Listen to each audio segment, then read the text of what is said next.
ওজন কমাতে হোক বা শরীর ভালো রাখতে এই জুসটি বাড়িতে বানিয়ে দেখতে পারেন। মাত্র কয়েকটি উপকরণ দিয়ে বানানো যায়, আর সকালে এটা খালি পেটেই খেতে হবে। তো চলুন রেসিপিটি বানানো শুরু করা যাক। নমস্কার, আমি রুমি। আপনাদের সবাইকে আবারও একটা দারুণ স্বাদের রেসিপিতে স্বাগত। আর এই হেলদি জুসটি বানানোর জন্য প্রথমে আমি এখানে নিয়েছি একটা শসা, একটা গাজর ও একটা বিট। এখানে আমি গাজর ও বিটটার খোসা ছাড়িয়ে রেখেছিলাম। শসার আর খোসাটা ছাড়াইনি, সামনের ও পেছনের অংশটা কেটে বাদ দিয়ে দিতে হবে। তারপরে এইভাবে খোসা সমেত শসাটাকে একটু স্লাইস করে কেটে নিতে হবে। তবে আপনারা চাইলে খোসাটা ছাড়িয়েও নিতে পারেন, তবে খোসা ছাড়ানোর দরকার নেই, শুধুমাত্র জল দিয়ে ভালো করে ধুয়ে নিলেই হবে। এবার আমি গাজরটার খোসা আগে থেকেই ছাড়িয়ে রেখেছিলাম, তাই গাজরটাকে শুধুমাত্র স্লাইস করে কেটে নিচ্ছি। আর বিটটাকেও একইভাবে স্লাইস করে কেটে নিতে হবে। এই জুসটা বাড়িতে বানিয়ে দেখতে পারেন, খেতেও বেশ ভালো হয়। আপনাদের কিন্তু খারাপ লাগবে না খেতে। আর বানানোর জন্য খুব বেশি উপকরণ বা সময়ের প্রয়োজন পড়বে না। সমস্ত এইভাবে গাজর, শসা, বিটগুলোকে আপনারা কেটে একটা কন্টেনারের মধ্যেও রেখে দিতে পারেন। তারপর সকালে কিছুটা করে নিয়ে জুস বানিয়ে খেয়ে নিতে পারেন। আর আমি নিয়েছি একটা আমলকিটাকেও একইভাবে স্লাইস করে কেটে নিচ্ছি, মানে মাঝখানের বীজটা বাদে সাইডে দিয়ে এইভাবে স্লাইস করে কেটে নিতে হবে, তাহলে আমলকিটাও খুব সহজে কাটা যাবে।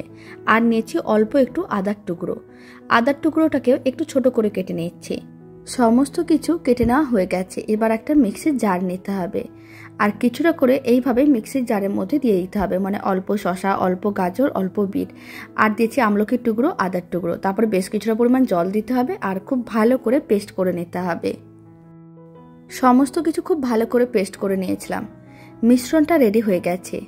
এবার একটা বড় সাইজের মিক্সিং বোল নিতে হবে, তারপর এরকম বড় একটা ছাঁকনি রাখতে হবে, আর সমস্ত কিছু ঢেলে দিতে হবে, তাহলে জুসটা আলাদা হয়ে যাবে।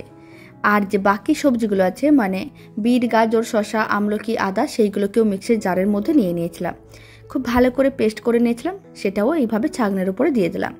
আর এরকম একটা হাতা নিয়ে ভালো করে প্রেস করতে হবে, তাহলে জুসটা অনেক তাড়াতাড়ি রেডি হয়ে যাবে, মানে জলটা ঝরে নিচে পড়ে যাবে, আর এইভাবে খোসাগুলো আলাদা হয়ে যাবে। আপনারা চাইলে এই খোসাগুলো দিয়ে পরোটাও রেডি করতে পারেন। এবার আমি যে জুসটা রেডি করে নিয়েছিলাম, এইভাবে কয়েকটা গ্লাসের মধ্যে জুসটাকে সার্ভ করে নিচ্ছি।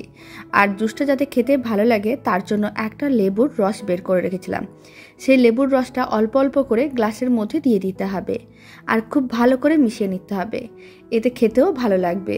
যেহেতু বিট আছে তাই একটু মিষ্টি মিষ্টি হয়, আর লেবুর রস দেওয়ার কারণে একটু টকটক হয়। এতে খেতে বেশ ভালো লাগবে। খুব ভালো করে মেশানো হয়ে গেছে। জুসটা একেবারেই রেডি। বাড়িতে বানিয়ে দেখতে পারেন, শরীরের জন্য ভীষণ উপকারী। আর রেসিপিটা ভালো লেগে থাকলে আপনারা যদি ফেসবুক থেকে দেখছেন, পেজটিকে ফলো করে নেওয়ার অনুরোধ রইল। ইউটিউব থেকে দেখলে চ্যানেলটি সাবস্ক্রাইব করে নেওয়ার অনুরোধ রইল। তো চলুন, ভিডিওটা আমি এখানে শেষ করছি। আপনারা সবাই ভালো থাকবেন, সুস্থ থাকবেন। আপনাদের সঙ্গে আবার নতুন রেসিপি নিয়ে দেখা হচ্ছে।